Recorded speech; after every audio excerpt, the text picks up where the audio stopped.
আসসালামু আলাইকুম। ভালো আছেন সবাই?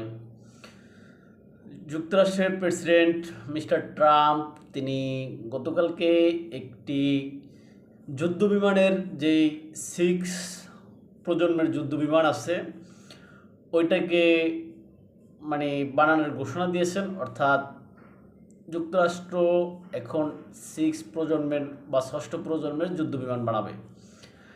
এখন হঠাৎ করে যুক্তরাষ্ট্র কেন এজেন্ট 6 প্রজন্মের বা 6ষ্ঠ প্রজন্মের যুদ্ধবিমানের বানানোর জন্য ঘোষণা দিল সে বিষয়ে আমরা একটু আলোচনা করব। আসলে যুক্তরাষ্ট্রের যেই আপনার 5th জেনারেশনের যুদ্ধবিমান F-35 যুদ্ধবিমান নিয়ে আসলে বিগত কয়েকদিন অথবা আরও পূর্বে থেকেও এটা নিয়ে ব্যাপক আলোচনা সমালোচনা হচ্ছে। যদিও F-35 যুদ্ধবিমান অনেক পূর্বের, কিন্তু এটা সুনাম ছিল সারা পৃথিবীব্যাপী। এই F-35-এর ব্যাপক সুনাম ছিল এবং ধরা হয় যে এখনও পর্যন্ত F-35 থেকে আধুনিক কোনো যুদ্ধবিমান বা ভালো কোনো যুদ্ধবিমান এখনও পৃথিবীতে আবিষ্কার হয়নি বা নাই। এখন যখন এই যে F-35 নিয়ে ইউরোপের দেশগুলো একে একে তাদের যেই সমস্ত অর্ডারগুলো ছিল ওই সমস্ত অর্ডারগুলো ক্যান্সেল করতেছে। এখন এখানে শুধু ইউরোপ না, অন্যান্য দেশগুলো এখান থেকে এই যে আপনার লাতিন আমেরিকার অনেক দেশ আছে, আবার তুরস্কের যুক্তরাষ্ট্রের পাশের দেশ কানাডা প্রতিবেশী, তারাও F-35 প্রকল্প বা F-35 কিনবে না। এই জন্য তারা বলছে কিছুদিন পূর্বে কানাডার যে নতুন প্রধানমন্ত্রী তিনি বলেছেন যে তারা F-35 কিনবে না।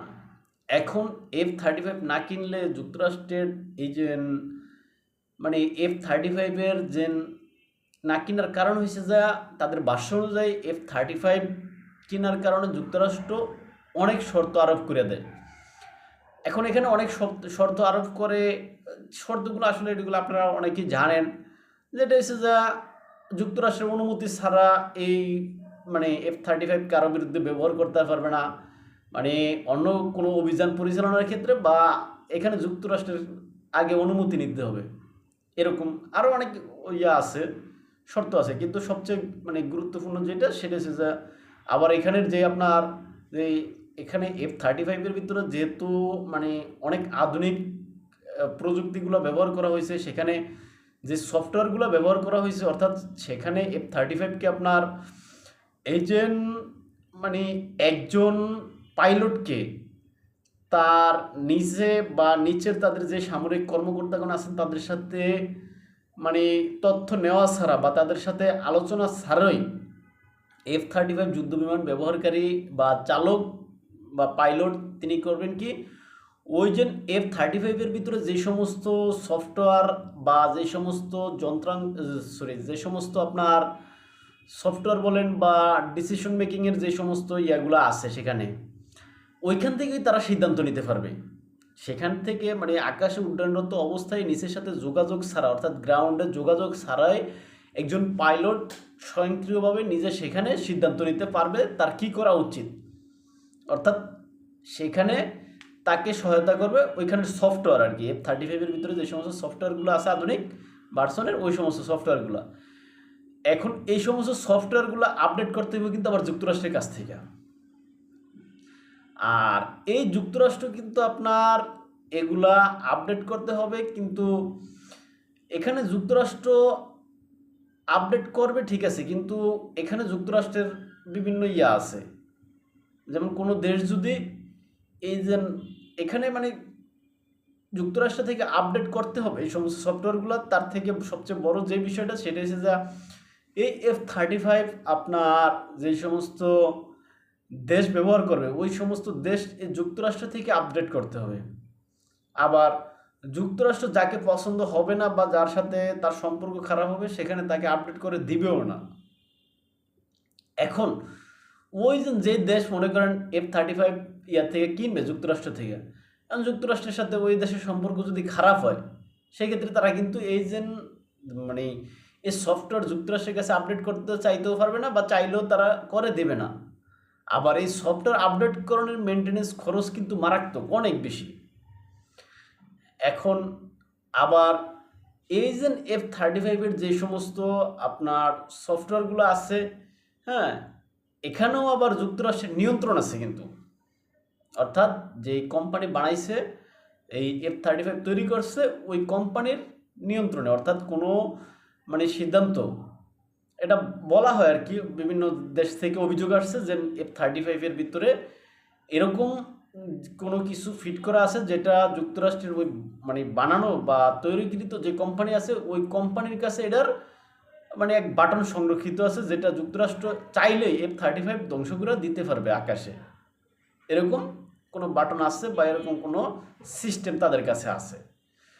এখন এই সমস্ত কারণে আরও অনেক সমস্যা আছে, যে এই সমস্ত কারণে আর কি F-35 থেকে অনেক সরে দিতে আছে যুক্তরাষ্ট্রের অনেক মিত্র বা অনেক যে সমস্ত দেশ F-35 ব্যবহার করতে ইচ্ছুক ছিল তারা এখান থেকে সরে দিতেছে।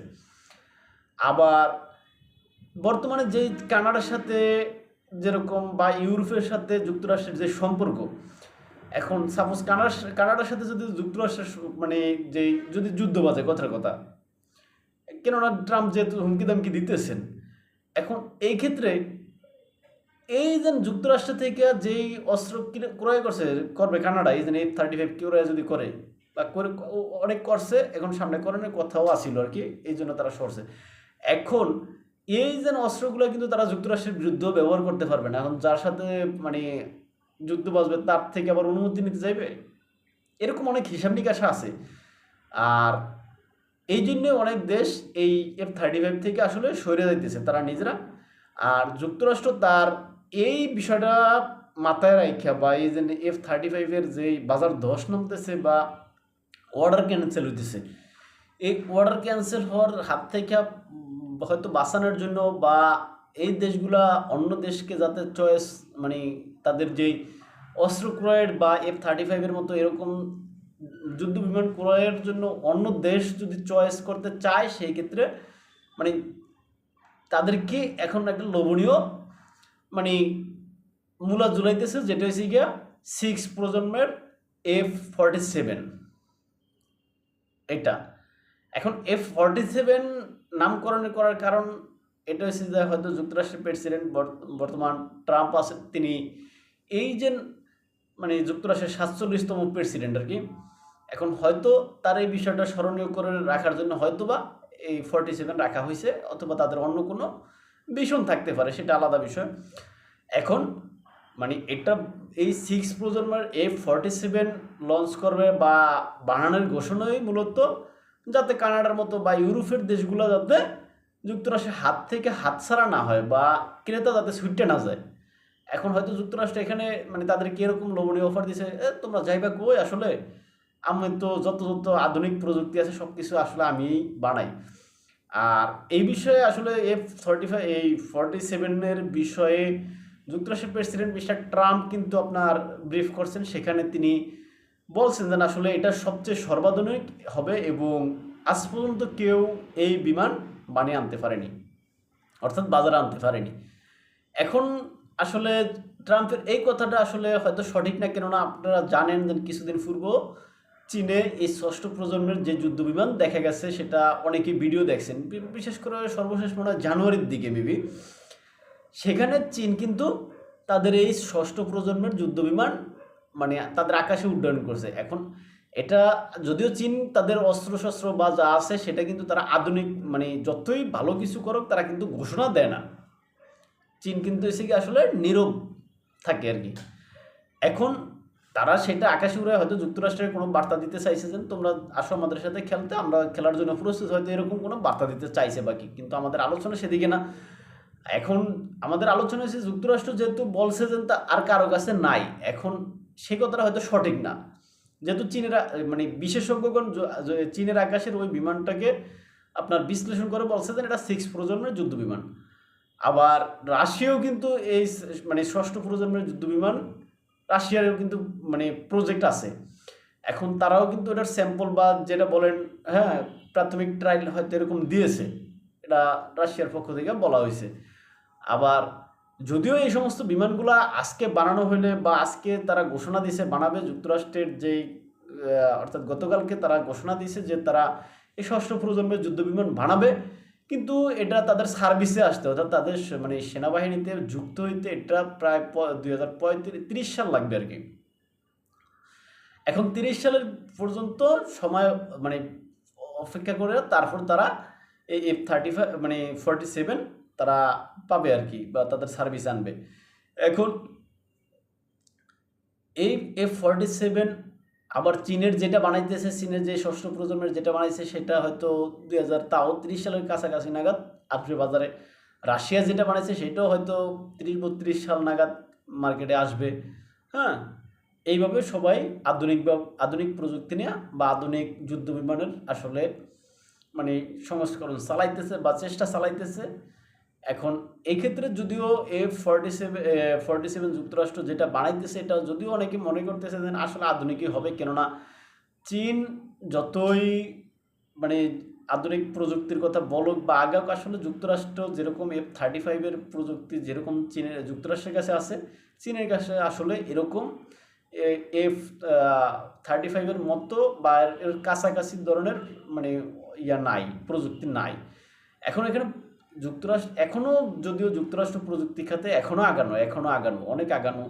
হ্যাঁ, চীন যদিও অন্যান্য ক্ষেত্রে যুক্তরাষ্ট্রকে আগিয়ে গেছে, মানে যুক্তরাষ্ট্র থেকে আগাইছে, বিশেষ করে আপনার অর্থনৈতিক ক্ষেত্রে চীন কিন্তু যুক্তরাষ্ট্র থেকে আগায় গেছে, আরও কিছু খাতে আগাইছে, কিন্তু আসলে এখনও ওই জন্য আপনার যে প্রযুক্তি খাতে এখনও কিন্তু আসলে ওইভাবে আগাইতে পারেনি। হ্যাঁ, যদিও সামথিং কোনো সেক্টরে আগাইছে, হয়তো যেন এআই ক্ষেত্রে আমরা দেখতেছি যে এআই প্রযুক্তির ক্ষেত্রে, সেই ক্ষেত্রে চীন আগাইছে, এরকম অনেক বিষয় আছে। এখন যুক্তরাষ্ট্র এই মুহূর্তে আসলে F-47 আসলে যেই জন্য বাজারে আনতে চাইতেছে বা লক্ষ্য একটাই, মূলত তাদের যাতে ক্রেতা সুইটটা না যায় এই জন্য। তাই আজকের ভিডিও বেশি বাড়াইলাম না, এখানেই শেষ করলাম। ভালো থাকবেন সবাই, আসসালামু আলাইকুম। চ্যানেলে নতুন হলে লাইক, কমেন্ট, শেয়ার করবেন এবং সাবস্ক্রাইব করবেন, এবং আপনাদের পরামর্শমূলক যে সমস্ত মতামতগুলো আছে সেগুলো কমেন্ট বক্সে লিখবেন।